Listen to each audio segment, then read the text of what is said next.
সইতে পারছে না দুর্যোধন, হাড় ভাঙা যন্ত্রণায় কাঁদছে আর কেঁদে কেঁদে বলছে, গো কেউ কি আছো, একবার আমার কাছে এসো, এই ব্যথা বেদনা যে আমি সইতে পারছি না।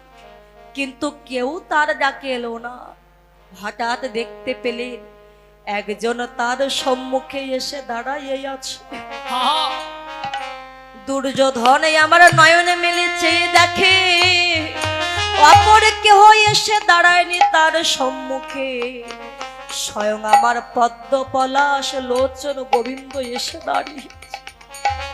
দুর্যোধন দুটি নয়ন জলে বুক